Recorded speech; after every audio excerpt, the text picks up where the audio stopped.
आज तक आप लोगों ने कत्ल के बहुत ऐसे किस्से और कहानियां सुने होंगे जिसमें कभी प्रेमिका ने प्रेमी को मारा, कभी पत्नी ने पति को मारा, तो कभी पति ने पत्नी को मारा।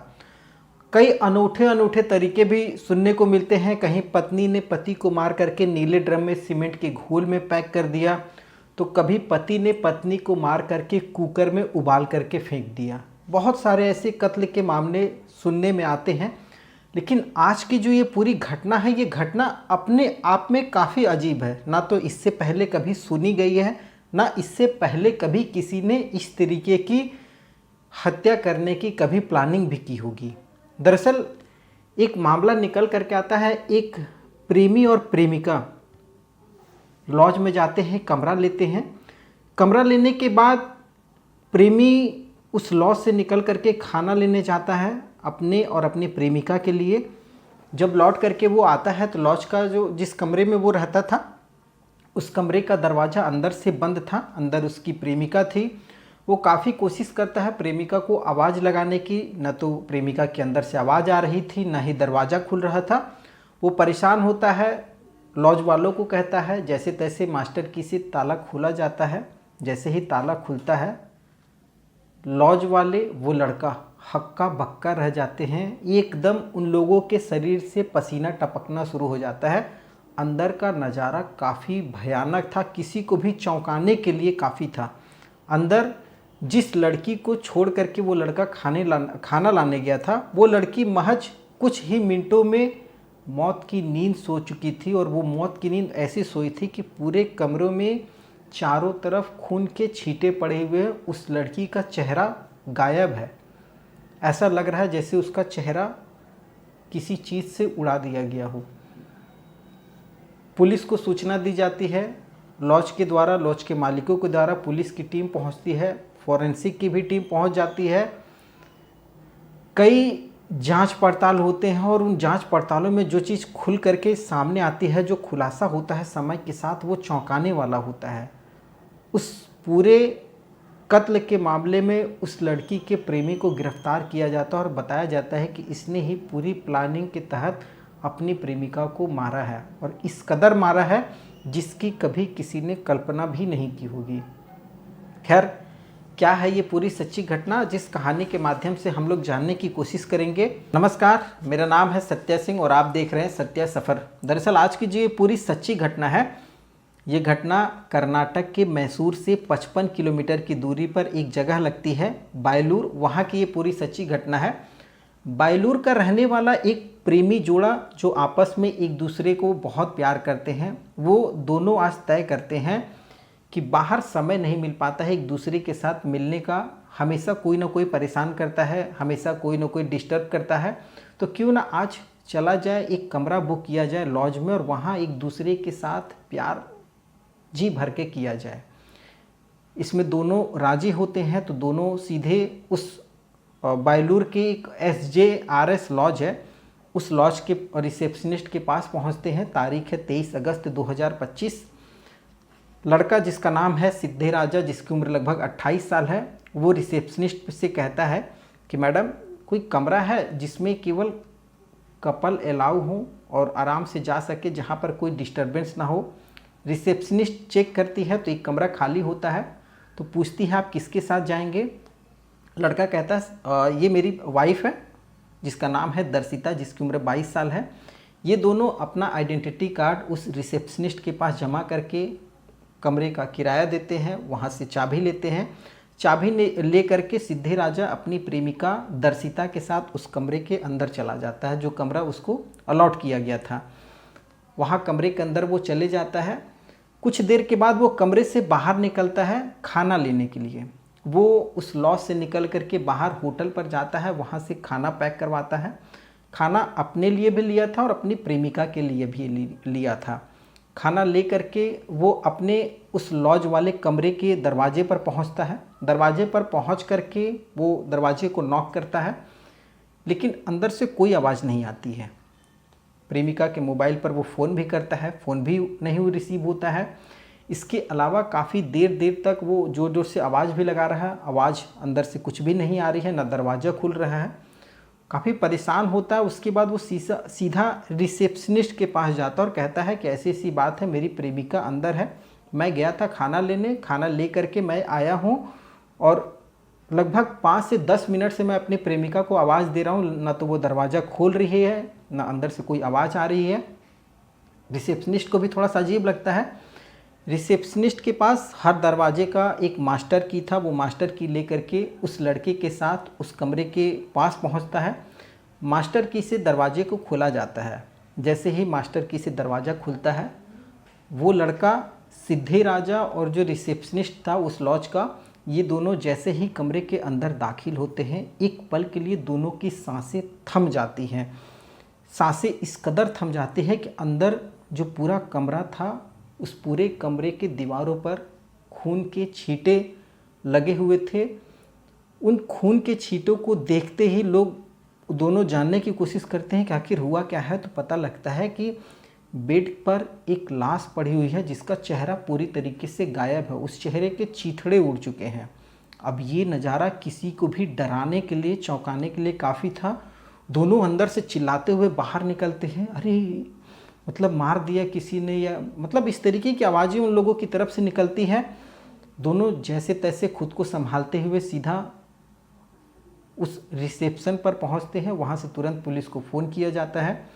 जैसे ही पुलिस को ये बात पता चलती है कि लॉज के कमरे में महिला मृत पाई गई है और ऐसा लग रहा है कि उसके पूरे चेहरे को उड़ा हुआ है, पुलिस की टीम के साथ फॉरेंसिक की भी टीम पूरे दल बल के साथ पहुंच जाती है उस SJRS लॉज में। पुलिस जब वहाँ पहुँचती है तो एक पल के लिए तो पुलिस को भी हक्का बक्का हो जाती है।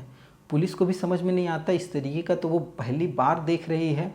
ऐसी घटनाएं लगभग आतंकवादियों की इलाके में होती है और ये एक लॉज में हो इस तरीके की घटना, ये पुलिस को पच नहीं रही थी। खैर पुलिस अपनी तफ्तीश कर रही थी। वहीं वो लड़का जिसकी प्रेमिका की मौत हुई थी, सिद्धे राजा, वो उसी कमरे में जोर जोर से चिल्ला रहा था, चिल्ला करके रो रहा था कि मैं बार बार बोलता था कि तुम मोबाइल फ़ोन पर मत बात करो, तुम बार बार मोबाइल फ़ोन चार्ज में लगा करके बातचीत किया करती थी और लो आज इसका सज़ा तुमको मिल गया, तुम्हारा मोबाइल फ़ोन उड़ा है और तुम मुझे छोड़ करके चली गई।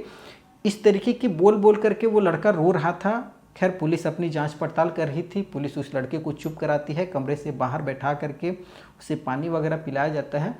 पुलिस अपनी तफ्तीश कर रही थी। इसी बीच फोरेंसिक को उस कमरे से कुछ अजीब मिलता है। कमरे से पुलिस को एक तार मिलता है लगभग 2 से 2.5 mm का। पुलिस उस तार को देखती है, पुलिस को शक होता है कि ये तार इस कमरे में क्या कर रहा है। खैर पुलिस अपनी और भी जब जांच पड़ताल करती है तो पुलिस को उस कमरे से कुछ विस्फोटक पदार्थ मिलता है, जैसे बम वगैरह बनाने में जो चीज़ें उपयोग की जाती हैं वो चीज़ें मिलती हैं। अब जब पुलिस को ये चीज़ें मिलती हैं तो पुलिस को शक होता है, ये कैसे हो सकता है। एक प्रेमी बाहर है, लड़की अंदर है और उसका चेहरा उड़ चुका है और वो भी विस्फोटक तार। सब कनेक्शन को पुलिस जोड़ने की कोशिश करती है। इस कनेक्शन को एक तरफ पुलिस जोड़ रही थी, वहीं फोरेंसिक की टीम बताती है कि ये जो पूरा लड़की की हत्या हुई है, ये हत्या हुई नहीं है, इसे किया गया है ऐसा लग रहा है, क्योंकि लड़की के चेहरे को केवल उड़ाया गया है और उसके चेहरे को किसी विस्फोटक के द्वारा उड़ाया गया है। ये फोरेंसिक एक अनुमान लगाती है। वहीं जांच पड़ताल में उस लड़की का हाथ और पैर दोनों बेड पर उसके ही कपड़े से बंधा हुआ मिलता है। अब यहाँ पर जो पूरा शक था वो पूरा शक एकदम दिखाई दे रहा था कि किसी ने इस लड़की को बांधा है और बांध करके उसके चेहरे को उड़ाने की कोशिश की है। पुलिस का पहला शक उस लड़के सिद्धे राजे पर जाता है। सिद्धे राजा को पुलिस अपनी गिरफ्त में लेती है, पूछताछ शुरू करती है कि आखिर क्या हुआ, कैसे कैसे हुआ। सिद्धे राजा जैसे जैसे खाना लाने गया, जो चीज़ हुआ, ये सब सारी चीज़ें कहता है, लेकिन पुलिस कहती है कि इससे आगे की बताओ या इसके पीछे की बताओ जो तुमने किया है। लड़का काफ़ी देर तक पुलिस को घुमाता है। घुमाते घुमाते पुलिस जब अपने तौर तरीके पर आती है तो वो सिद्धे राजा पुलिस के तरीके वाले को बर्दाश्त नहीं कर पाता है और वो पुलिस के सामने सच्चाई उगलना शुरू कर देता है। सिद्धे राजा कहता है कि दरअसल मेरी जो प्रेमिका है दर्शिता, हम दोनों एक दूसरे को बहुत प्यार करते थे, लेकिन दर्शिता एन मौके पर मुझे धोखा दे रही थी। मैं उससे शादी करना चाहता था, इसके लिए मैंने हर तमाम कोशिशें की। मतलब एक प्रेमी एक प्रेमिका को मनाने के लिए जो चीज़ें कर सकता है वो सारी चीज़ें मैंने की थी।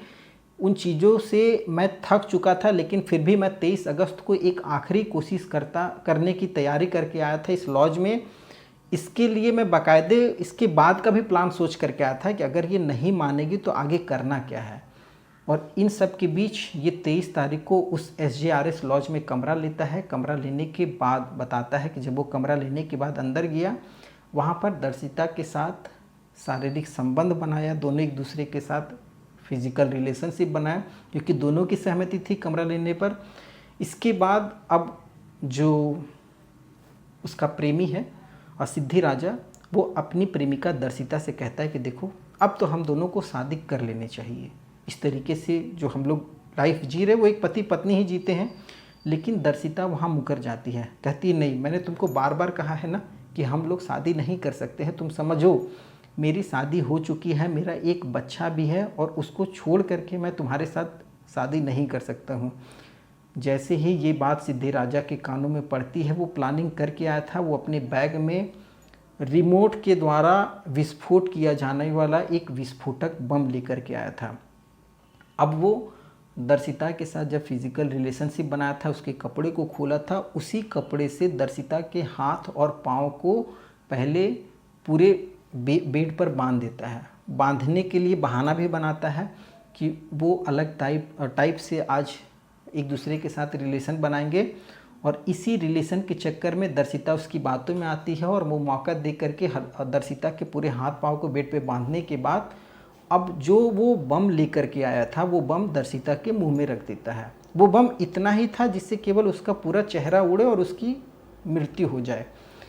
वो उसके मुंह में रखता है और उसका पूरा कनेक्शन तार के माध्यम से रखा था, और सीधा वो जो विस्फोटक था उसको उड़ाने के लिए बाकायदे रिमोट का इस्तेमाल करता है। वो कमरे से बाहर निकलता है खाना लेने के बहाने, और बाहर जा कर के रिमोट से उस विस्फोटक को ब्लास्ट कर देता है। जैसे ही विस्फोटक ब्लास्ट होता है, दर्शिता का पूरा मुंह उड़ जाता है, दर्शिता की मौत हो जाती है।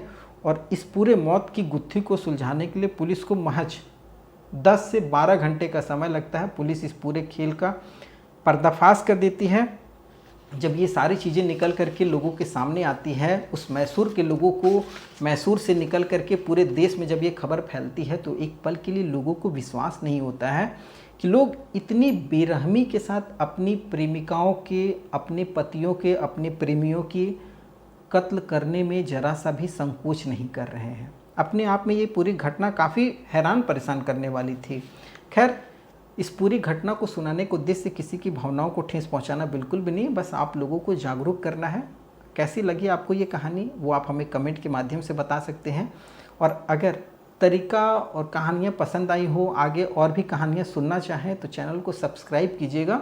हमारा नया चैनल है और थोड़ा सा आपका सपोर्ट रहेगा तो हो सकता है कि हमारा चैनल बेहतर और अच्छा ग्रो करेगा, और हम और भी अच्छी अच्छी कहानियाँ आपको सुनाने की कोशिश करेंगे। आगे फिर एक नई वीडियो में नई जानकारी के साथ मिलूँगा। तब तक के लिए जय हिंद, वंदे मातरम।